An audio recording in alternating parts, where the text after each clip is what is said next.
Mr. Genuis, please. Thank you, Chair. I want to start with a comment about the relationship between McKinsey and the opioid crisis. As I think is relatively well known by now, Purdue Pharma was largely responsible for the opioid crisis by over-promoting with false information new opioid products that they produced. It was presented as sort of the catch-all, problem-free solution to pain, and it led to intense personal pain and trauma for so many families, and that is continuing.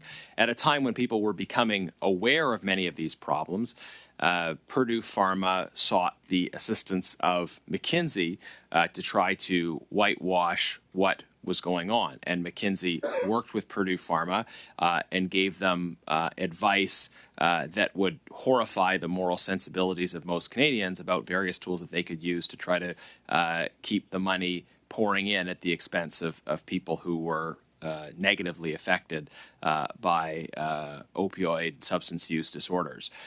Our proposal as Conservatives is to make the pushers of these drugs pay financially for all of the costs associated with the opioid crisis, and to put that money into prevention, treatment, and recovery, to make the pushers pay for the problems that they caused, and to use those resources to assist people who are struggling. The approach of the current government, by contrast, is actually to continue to pay the pushers, to continue to allow McKinsey to benefit from lucrative government contracts, and to have a so-called safe supply policy, which continues to see money go to Purdue Pharma to produce opioid products that are then given away at taxpayers' expense to people who are struggling. They are paying the pushers while we want to make the pushers pay.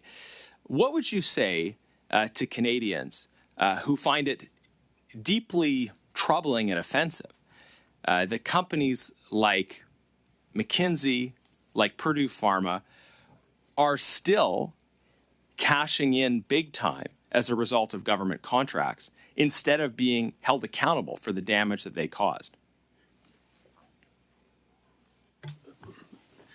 Thank you, Mr. Chair, for the question. I would say that, again, in being responsible for procurement, I wouldn't really be able to speak to the policy and the outcomes with respect to the opioid crisis.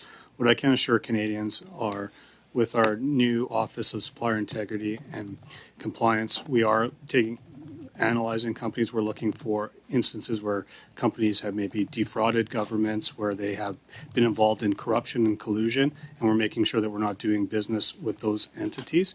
With respect to the NMSO and the work that was done, I would note that that work has been done by McKinsey and Company Canada and has been very focused on benchmarking, transformation, IT, procurement, not on health advice. Okay. Look, this is a question about procurement, right? It's not a question about health policy. It's a question about procurement. When procurement decisions are being made and you have tens of thousands of Canadians that have died as a result of the opioid crisis, those procurement decisions, the companies that benefit from those procurement decisions, obviously a message is sent to Canadians, to their families, to their communities who have suffered, when companies that, in this case, McKinsey, that was part of the process of offering advice to Purdue Pharma, is able to benefit from these contracts. So do you consider the public interest? Do you consider the impact on those families from giving such a large volume of contracts to a company that was instrumental to their suffering? Is that part of your calculation, or is it not something that you do, or you're supposed to, or you're able to take into consideration? Thank you, Mr. Chair, for the question. When we're looking at procurement, again, some of the factors we take into, is a company legally able to operate within the country? We'll look at, have they been convicted, or are they charged with fraud, corruption, collusion in in Canada, in any provinces or territories and other. Yeah, so I'm just going to jump in because I'm running out of time. The irony of this, though, is that this government has for so long been reluctant to hold these big corporations accountable for what happened in the opioid crisis.